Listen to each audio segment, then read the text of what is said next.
dimaksud dengan tahta?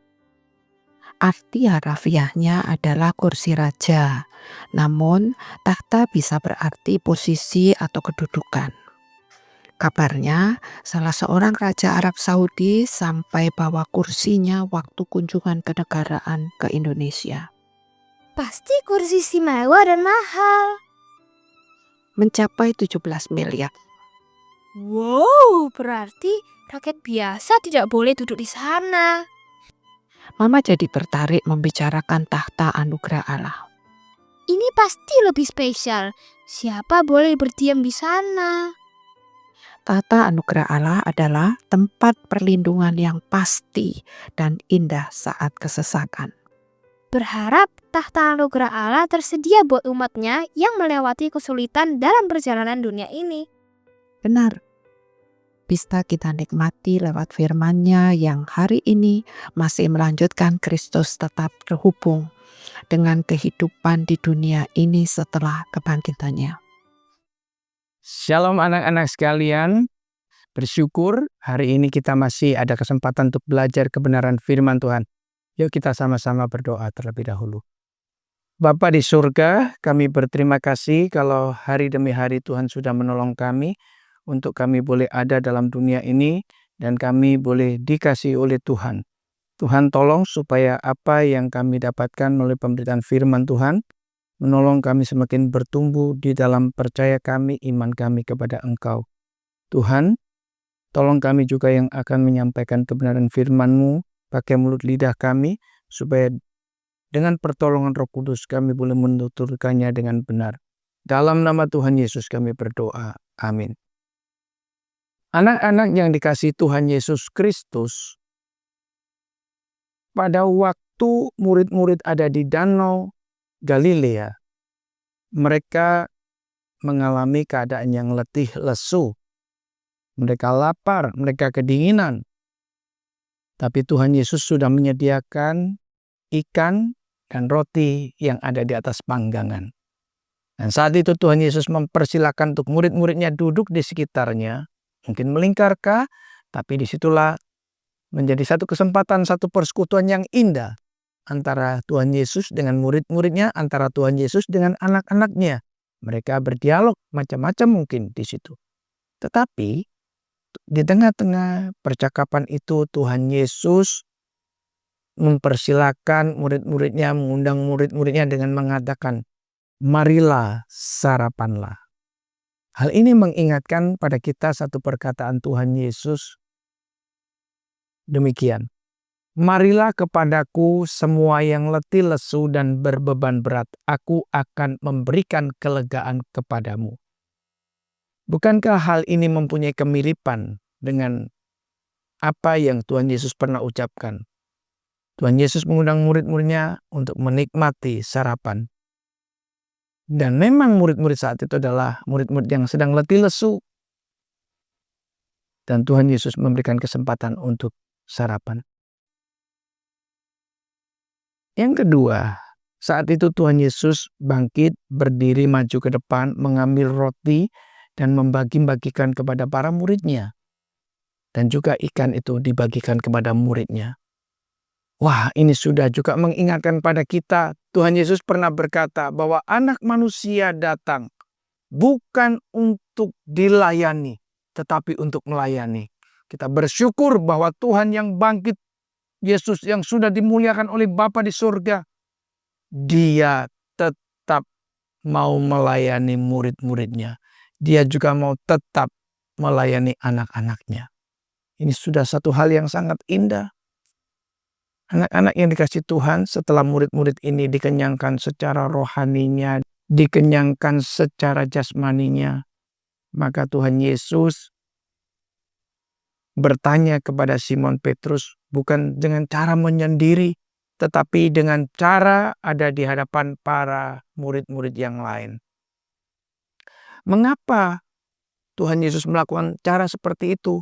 Ya, karena Petrus pernah mengatakan tekadnya kepada Tuhan Yesus di hadapan murid-murid yang lain. Petrus pernah berkata seperti ini, sekalipun mereka ini tergoncang imannya karena engkau, sekali-kali aku tidak. Yang kedua, di hadapan juga murid-murid yang lain. Petrus pernah mengucapkan seperti ini. Sekalipun aku harus mati bersama dengan engkau, aku tidak akan menyangkal engkau. Jadi Tuhan Yesus juga ingin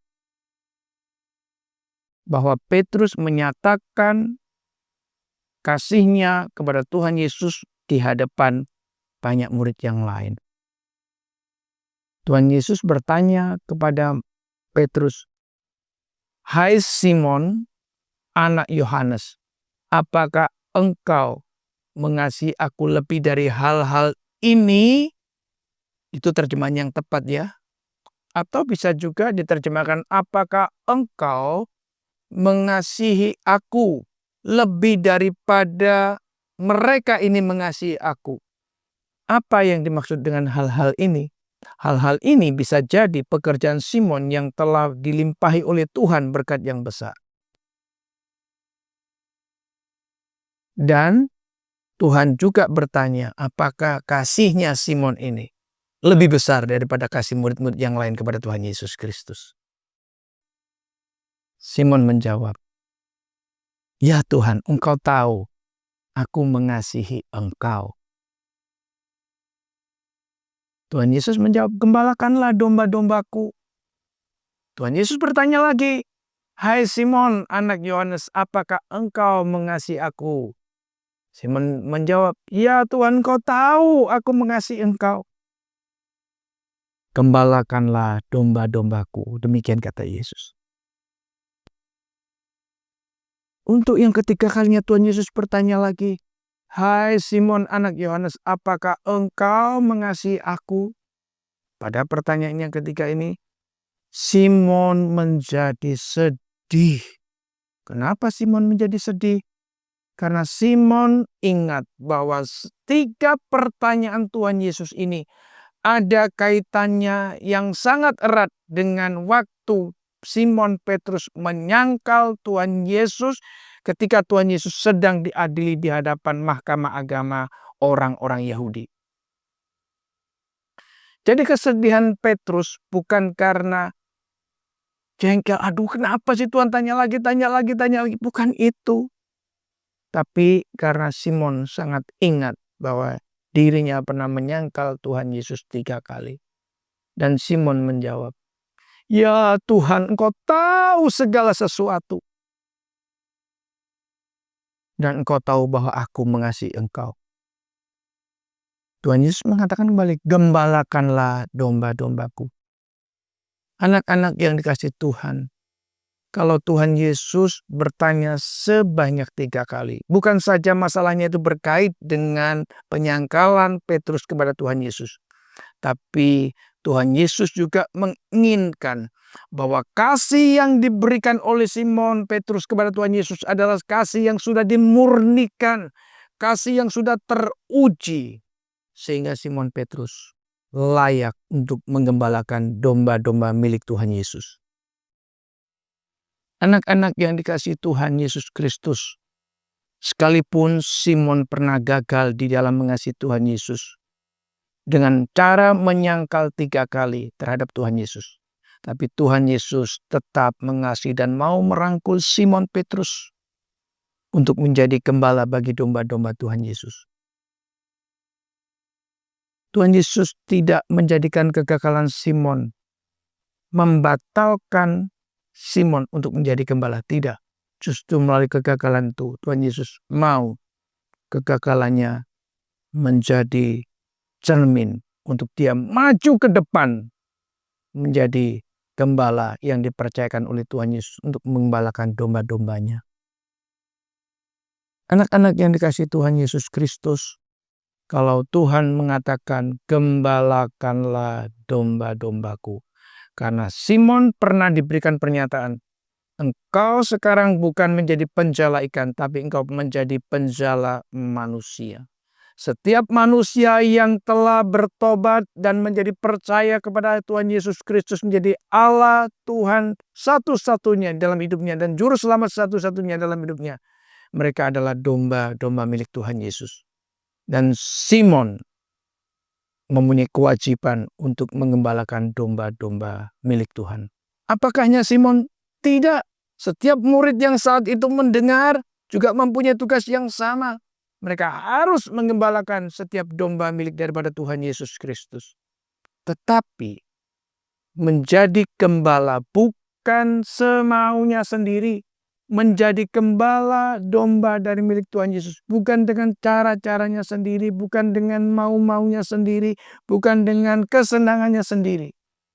Tetapi standar untuk mengembalakan domba-domba milik Tuhan Yesus adalah Tuhan Yesuslah yang menjadi contohnya. Tuhan Yesuslah yang menjadi modelnya. Tuhan Yesuslah yang menjadi teladannya. Bagaimana seharusnya menggembalakan domba-domba milik Tuhan. Tuhan Yesus pernah berkata, "Akulah gembala yang baik. Gembala yang baik memberikan nyawanya bagi domba-dombanya. Aku mengenal domba-dombaku, domba-dombaku mengenal aku. Aku mengenal suara dombaku dan dombaku mengenal suaraku." Jadi, bagaimana cara mengembalakan domba? Harus dipelihara, harus dirawat, harus diperimakan, harus dilindungi. Tugas gembala bukan sesuatu yang mudah, tapi Tuhan akan terus menyertai para gembala-gembala yang Tuhan percayakan untuk menggembalakan domba-domba milik Tuhan. Yaitu setiap jiwa yang sudah bertobat menerima Tuhan Yesus sebagai Tuhan dan Juru Selamat. Disitulah Tuhan akan mengirimkan para gembalanya. Anak-anak yang dikasihi Tuhan Yesus Kristus. Tuhan Yesus Kristus yang sama melalui kebenaran firman Tuhan juga bertanya, "Apakah engkau mengasihiku?" kata Tuhan Yesus. Termasuk pertanyaan itu kepada saya yang sedang menyampaikan kebenaran firman Tuhan. Sudah sepatutnya kita menjawab, "Ya Tuhan, Engkau tahu aku mengasihimu." Kita perlu mengasihi Tuhan dengan satu ketulusan kemurnian di hadapan Tuhan. Karena Tuhan sudah memberikan nyawanya buat kita. Tuhan sudah memberikan hidupnya untuk kita. Supaya kita bisa berlayak di hadapan Tuhan. Kita mempunyai hidup yang kekal bersama dengan Tuhan. Anak-anak yang dikasihi Tuhan Yesus Kristus, mari kita sama-sama hidup dalam dunia ini. Hidup yang mengasihi Tuhan. Hidup yang mengasihi sesama. Sekalipun kita tidak menjadi gembala seperti katakan seorang pendeta, seorang rohaniwan, tapi mari kita belajar menggembalakan domba-domba yang Tuhan percayakan. Artinya kalau ada orang yang baru mengenal Tuhan, kita ajari mereka kebenaran firman Tuhan. Supaya dia menjadi domba-domba yang bisa menggembalakan domba yang lain. Anak-anak, kerjakan tugas yang Tuhan percayakan, karena tugas itu hal yang istimewa Tuhan percayakan pada engkau. Amin. Mari kita sama-sama tundukkan kepala dan kita berdoa. Bapa dalam sorga, kami sungguh bersyukur dan berterima kasih. Kalau kami manusia yang rapuh ini, manusia yang pernah gagal dan pernah gagal, tapi Tuhan masih mengasihi kami. Tolonglah kami Tuhan, untuk mampu mengasihi Tuhan dengan hati yang tulus, hati yang murni, hati yang sudah teruji. Supaya kami layak di hadapan Tuhan. Dan tolong kami Tuhan, berikan kemampuan untuk menggembalakan domba-domba yang lain. Karena domba-domba yang lain perlu didewasakan di dalam iman percayanya. Terima kasih Tuhan untuk kasih setiamu. Dalam nama Tuhan Yesus kami berdoa. Amin.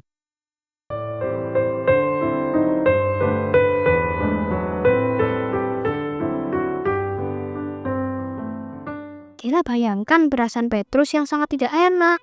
Dia sudah membuat gurunya jengkel dan menduga-duga akan menerima teguran akibat pengkhianatan serta sikapnya yang tidak tahu berterima kasih. Setelah sarapan, Yesus segera berinisiatif untuk berbicara dengan Petrus. Yesus super baik sih. Ternyata dia diperlakukan bukan sebagai penjahat, namun sebagai teman yang didekati secara lembut. Yesus segera bertanya, "Simon anak Yohanes, apakah engkau mengasihi aku?" Kenapa Yesus panggil dengan nama Petrus yang lama? Untuk mengingatkan tentang betapa buruk asal-usulnya serta ketidaklayakannya dia. Kira suka bertanya biar jelas. Kenapa Yesus bertanya sampai 3 kali kepada Petrus? Ada beberapa alasan, namun dapat disimpulkan bahwa kalau Tuhan mengasihi orang berdosa adalah satu kepastian. Tidak perlu diragukan lagi. Namun, apakah orang percaya sanggup mengasihi Tuhan? Itu bukan hal yang mudah. Namun, tadi dijelaskan kasihnya yang besar itu memberi jaminan kepada Kristus berdoa agar iman dan kasih kita kepadanya tidak akan gugur. Anak-anak, peliharalah kasih itu dengan doa dan renungan firman yang besok sampai pada Yohanes 21 ayat 18 sampai 25.